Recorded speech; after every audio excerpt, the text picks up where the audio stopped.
Kia ora tātou. Thank you for coming to the final keynote lecture that we have today. It's been another excellent day of conferencing, and I think we've got a fantastic speaker to finish. Golriz Ghahraman is an Oxford-educated former United Nations lawyer who's worked with the UN legal teams in places like Rwanda and Cambodia and The Hague. She's the first refugee elected as a member of parliament, and she's a member of the Green Party there. She's a very outspoken critical voice for human rights and the rule of law, social justice, and green politics as well. And we're just incredibly grateful that in her really super busy schedule, she was telling me she had 4 meetings this morning, and she's got to work when she gets back this evening, that she's able to come down and spend a little bit of time with us and speak to us this afternoon. So please give her a warm welcome.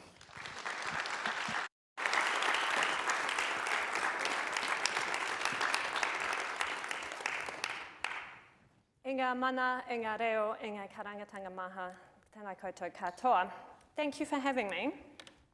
Peace and security issues sit very close to my heart and have been, integral to my life, both as a woman from the so-called Muslim world, from the Middle East, as a former child asylum seeker, and then in my work as well, whether it was in the justice system here or in those post-atrocity UN missions. But I do want to acknowledge that today we come together to talk about peace in the context of our nation's deadliest act of terror in living memory that just happened this year on March 15th.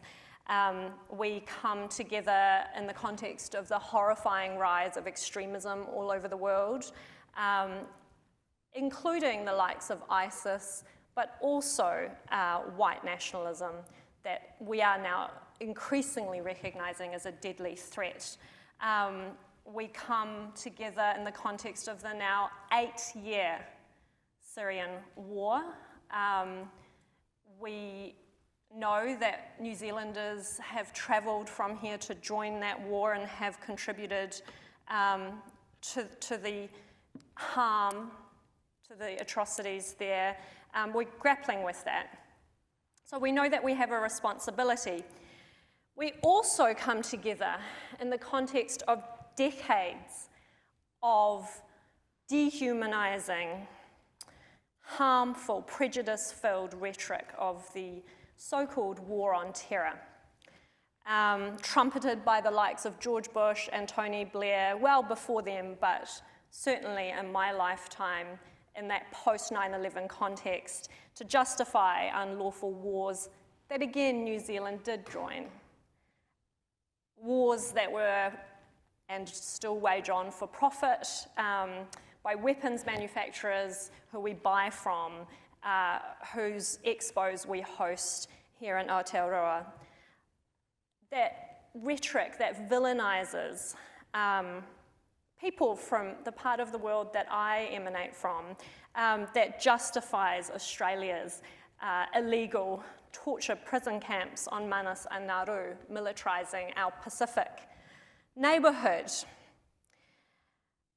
So we come together in that context, and I want to talk about how the lack of representation, the lack of or the void in the voices that form the systems of justice that we utilise, that form peace studies, whether it's academic or at the political level, all of the voices that have been missing in terms of who is defined as a terrorist, who's defined as a combatant, as a civilian, whose lives we can comfortably put a price on, and how that lack of representation has really contributed to the harm that we're seeing on the rise all around us.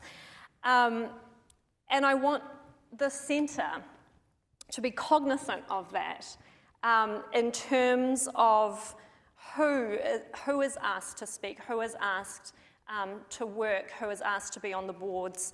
And I think, especially in the wake of Christchurch, where our nation did some things right.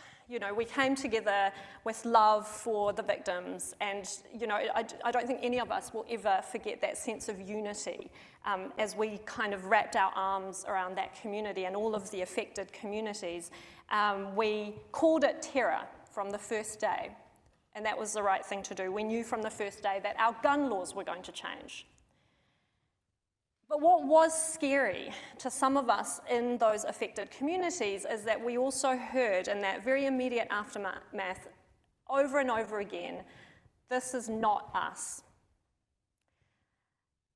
And it was tangata whenua who came forward with the loudest voices who said, actually, this is all part of a system that we've been suffering under for centuries. It turns out this is us because the subjugation of our Indigenous people, the so-called, American-style mass prisons that exist here, that target Māori disproportionately, the way we define terror as including Indigenous rights activists, and actual atrocities, mass murders for land, have been part of the fabric. And if we are to move forward, we need to acknowledge that. That solidarity between different marginalised groups was the most meaningful thing, and I think the most hope we have of building lasting change so that we can one day stand up and sort of say, this is not us. It might be a bit aspirational now, but without acknowledging that, it wouldn't have been possible. So I'm so grateful for that. And here we come together to talk about peace and security. And so I do want to, today, more than anything else, hold that idea that whilst we exclude voices, we actually risk peace and security. So the way that those issues are studied, not just what is studied, but how they're studied, who gets to control the purse strings, who is an editor, who is an author, who gets to be a director or a board member, is actually a very real part of building a world where peace can be built sustainably, because without our analysis, the problems will go under the radar and the solutions will not be sustainable. It's, decision-making without proper representation isn't just outdated, it is weak. And we can't afford that anymore. So I want to, having said all of that, I do want to bring it home, because for me it's very personal. And so I want to talk a little bit about my story, because when I first stood as an MP, someone figured out that I would be the first ever refugee MP, and I wasn't quite ready for the significance that that would have to the people around me in a global sense. I hadn't realised what that representation would mean, both in terms of the outpouring of absolute love and the deluge of hate that came. So some people were very scared, and to some people it was the first time that they could see themselves as a representative. And I wonder now if we can kind of think more deeply about what that means in every different field. So in my position as lawmaker, in my position as a lawyer, on every stage that I ever walk onto and every room that I go into, I'm now very aware that I do that as a woman of colour, as a migrant woman, as a refugee or a former refugee, as a woman from the so-called Muslim world. And we are seen by others, doesn't matter how we see ourselves, again and again, as either victims, a little bit backward, or as these triumphant symbols of what can happen when westernisation saves us from our culture, that dark abyss of our own world. And this is by well-meaning people as well as the predators of this world. So I think that's come as part of our invisible position in public life. We really get to tell our own stories. And my story begins with a revolution. The Islamic Revolution, as it's now known, but I'd call it the Iranian Revolution, was one of the biggest popular revolutions that the modern world had ever seen. Iranians poured out onto the street. It was socialists, communists, students, and Islamists. They wanted to take back their country's resource from the grip of dictators and imperialists. They could see that they were a rich nation with grave inequality. And that was because it was being siphoned off. So they joined this revolution. They made it happen. They won. They overthrew the dictator. But their revolution was hijacked. And ultimately, my life was defined by one of the most repressive regimes in modern history, and still today. And we know what's happening in Iran today, at least I do, and that's very close to my heart because we know hundreds have been killed in protests in Iran. People are still resisting. And my parents were in that revolution. Everyone knew someone who disappeared in that first post-revolutionary decade. Everyone knew a woman who was flogged for flouting Islamic dress. These were women who identify as Muslim, who protested against the enforcement of the hijab, not because they didn't identify with it, but because they were feminists. Everyone knew that our phones would be tapped.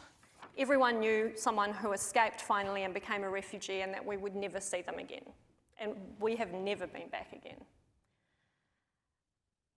All of that repression happened as a backdrop to a bloody 8-year war with Saddam Hussein's Iraq. So as our city centres started to be bombed and everyone knew someone who was affected, the thing that I remember most is the little children my own age who became shell-shocked and stopped talking. We had coupons for food because the sanctions set in, because we were not supported by the Western powers, as is happening now in Iran. And then later, years later, we realised that the West had backed both sides in that war. That's George Bush Sr. and Ronald Reagan. They'd sold weapons to both sides for profit. That is what refugees are made of. My mother was a child psychologist. She never worked because she didn't believe in the Islamic exam that they started enforcing, because she didn't think that mental health should have a religious aspect to it. She studied after the revolution, and she would always come and sit down the front of the lecture theatres and insist that they ask her to move to the back where the women were supposed to sit, because at least that was an act of choice that she could then exercise. She always wears red lipstick because that is her suit of armour, because the patriarchy looks different over there. It wants us to be colourless and desexualised. And my father was an agricultural engineer developing fuel sources from plant products. So he's green to the core. And I think that's the thing. We have to remember that our values, all values, exist in all cultures. They look a little bit different, but they are authentic and strong. And it's those voices that we need to amplify over the voices that would drown them out, over the voices of oppression. We fled when it all got too dangerous. We came through Malaysia where the Refugee Convention doesn't apply, so we couldn't have stayed. People keep saying that about asylum seekers, you can't stay, you'll be sent back. We came here and we landed in Auckland Airport, and it was a little bit easier to get out of that transit area back then, it must have been, because I can't imagine it happening now, but what we had to do is go down that escalator. And so the tense 2-hour wait to try and do that, I'll never forget. But we made it down and we landed, and we knew that if we were returned, that the unthinkable could happen. But it didn't. We were welcomed here. and we stayed.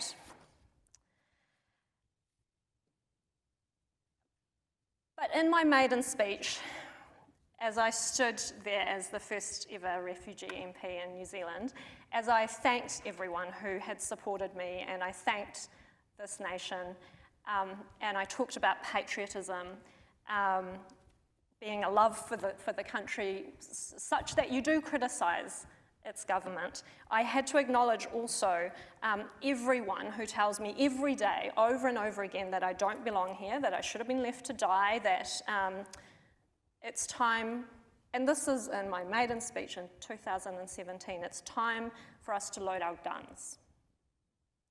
So that was 18 months before the Christchurch tragedy. I think this all comes from the shock of seeing someone like me become visible. And we know that it is women of colour who get this, in the House, online.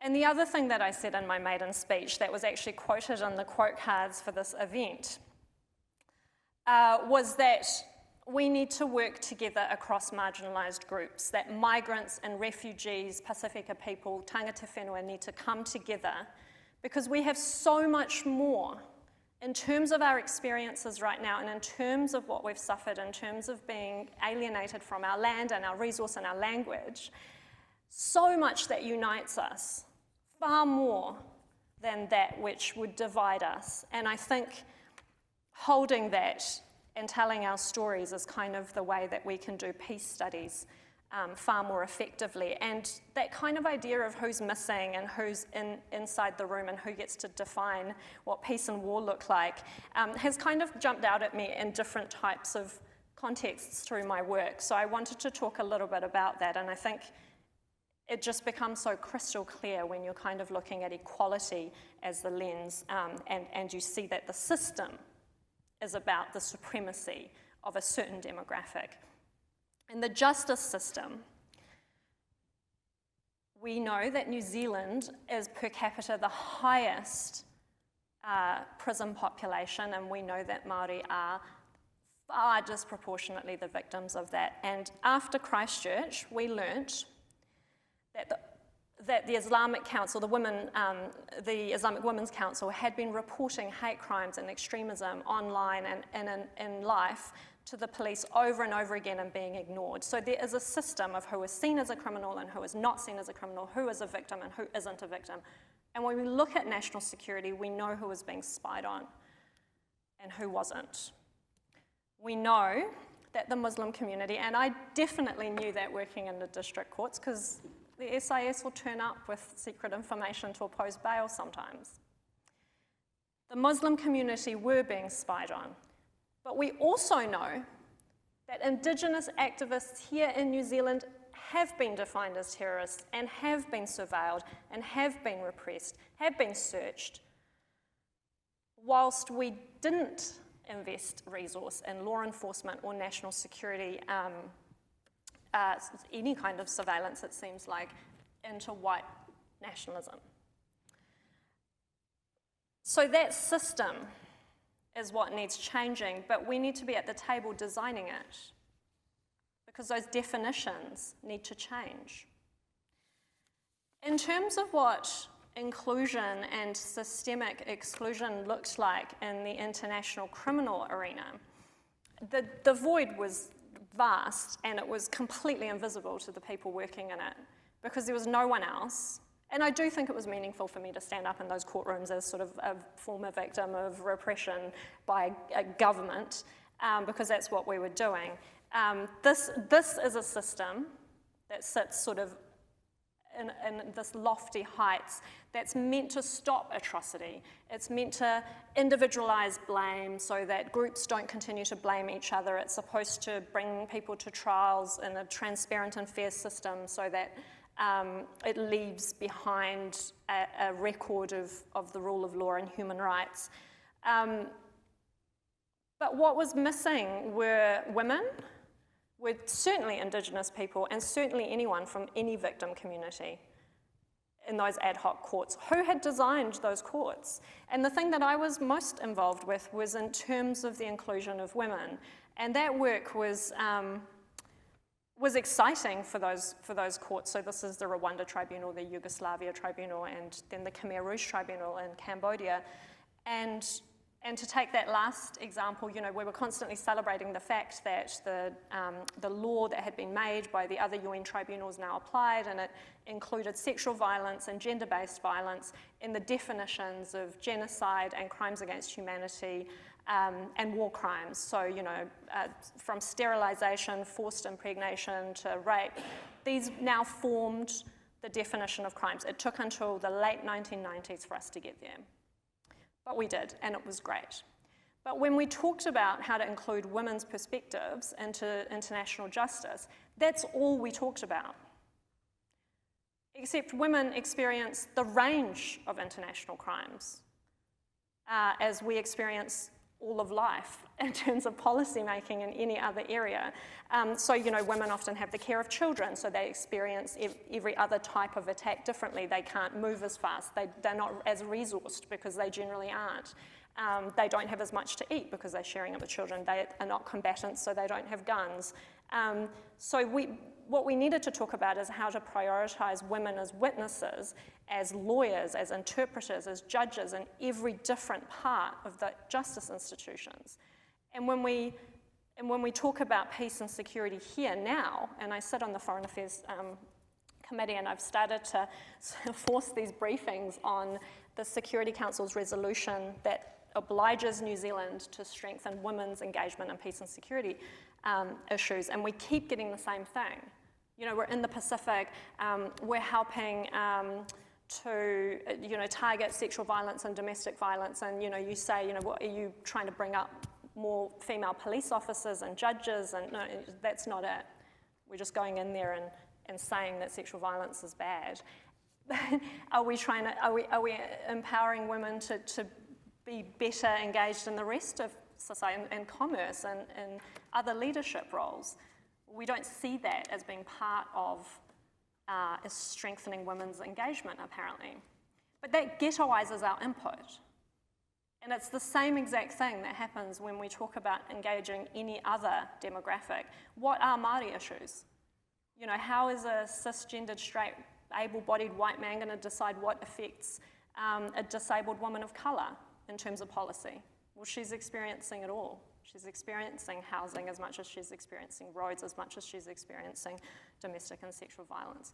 And it is the same in post-atrocity peace building or justice institutions. We're not mainstreaming these voices, and we're certainly not including victim groups in the design of those processes.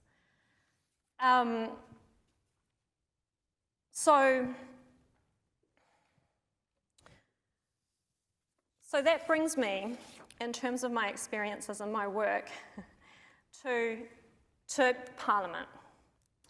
And, you know, I announced my candidacy at around the time, and sort of dark serendipity, around the time that Donald Trump announced his so-called Muslim ban, and about a year after Brexit was happening.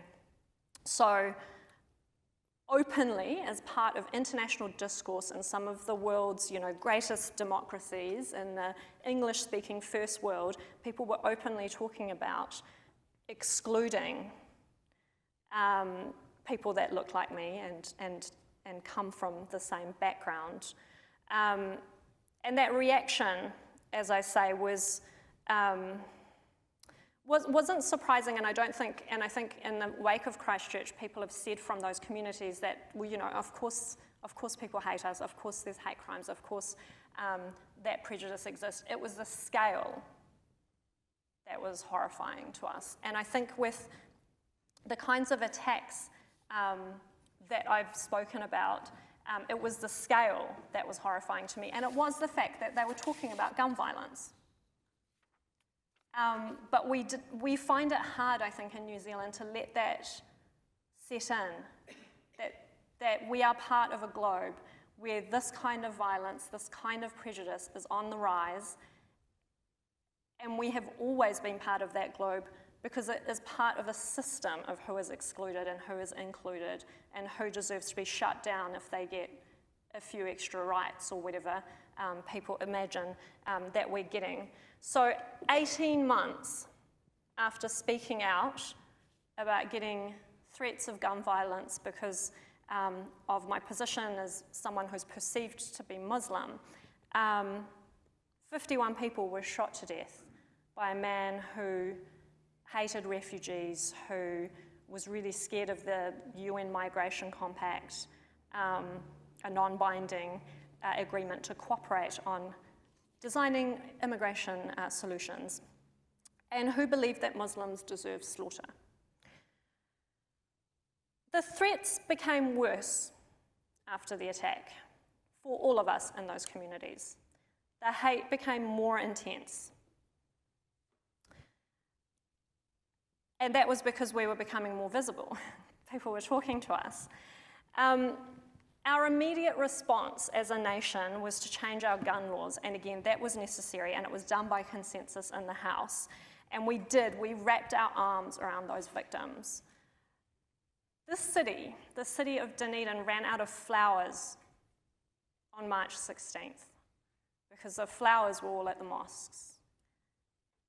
And that's just so beautiful to me. That is the New Zealand that welcomed me and my family. And I will never forget that fear going down that escalator at Auckland Airport and the warm welcome. And I do want to thank everyone who came together and who did that for those frightened communities. It really mattered, and I think we were on the right side of history. I also will never forget that there was a Syrian refugee family in there who lost 3 members, who'd come here like my family to be safe, but that system, that culture that had displaced them, that had made the destruction and the horrors that their homeland is experiencing okay in this world. The system is white supremacy that says it is okay to profit from war as long as it's happening over there in the Middle East.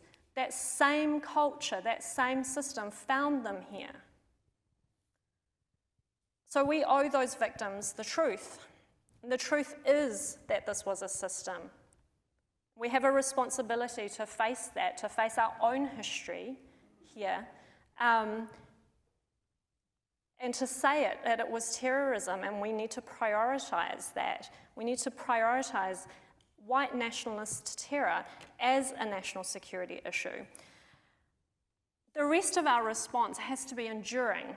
So we have to weave that outpouring of love into an enduring fabric of our nation, and we have to be really brave as we look at those dark parts of our history and present-day New Zealand. So some of what we're doing in terms of lawmaking is reviewing our hate speech laws. And that's scary for people because we value free speech here.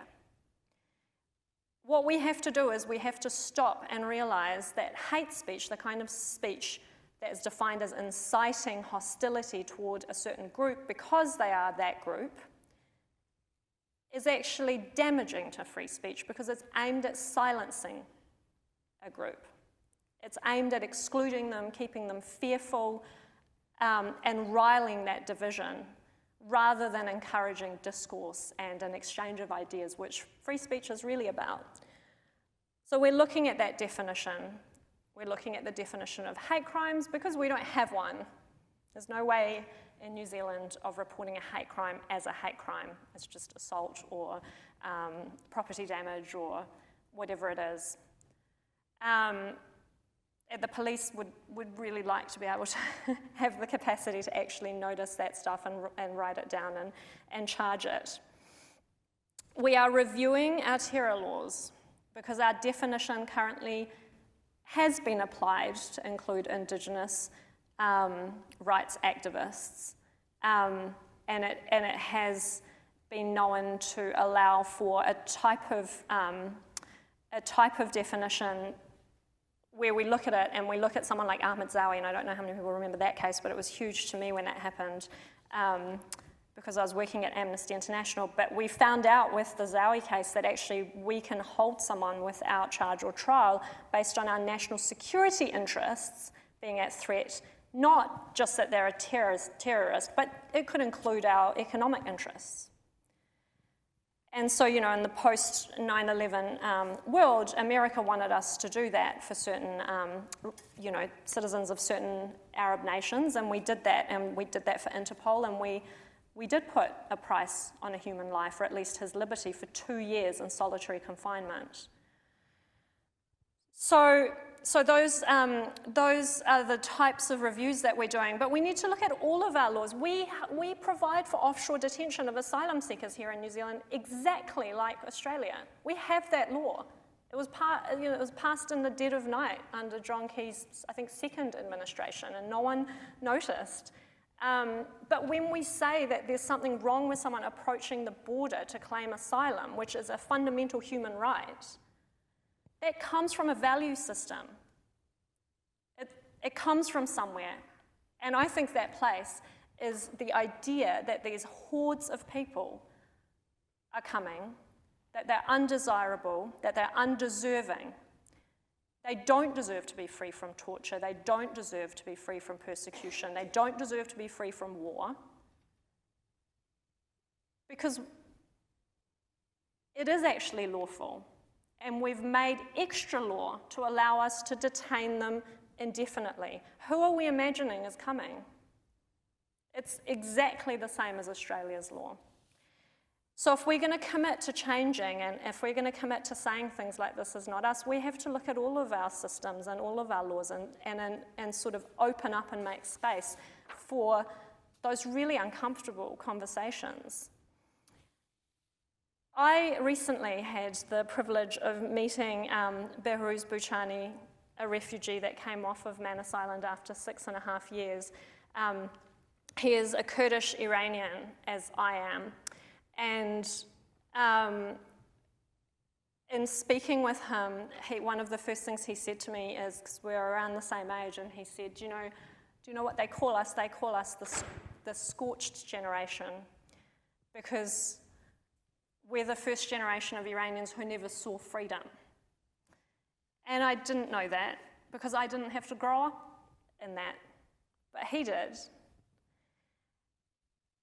And so it was incredible for me to wait at Auckland Airport, just exactly where I'd come out of, knowing that this man, this person, like me, had just been tortured for 6.5 years for trying to escape the same thing.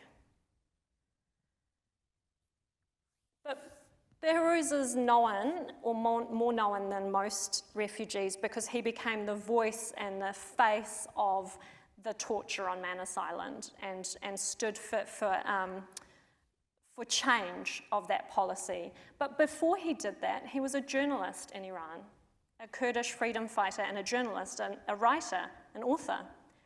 And when things got too dangerous for him, he fled. He was 28 years old. And that all becomes a footnote. Because once we become refugees, our displacement becomes the defining factor. And something else that Golriz said to me that was incredible was that he doesn't do panels. He's done quite a few by Skype and by phone. He doesn't do panels where he's on as the witness to that victimhood, where there's then a group of Western analysts and political commentators. He just won't do it. Because we are also experts. We are capable of analysing our own situation and the global situation and making comment on it. And the framing of us as only victims, only witnesses, is itself part of the problem and the harm. So that was incredible to me, that he was already making a stance.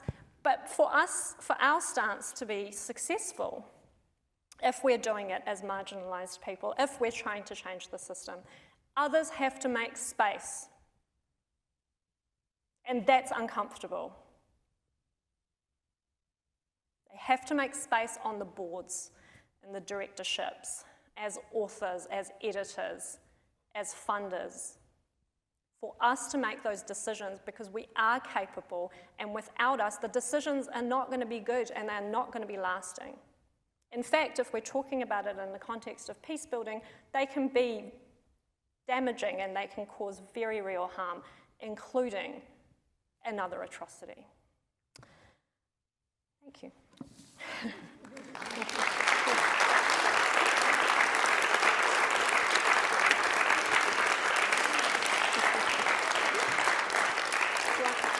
Oh no, don't stand up. I think we're... Oh, here we go.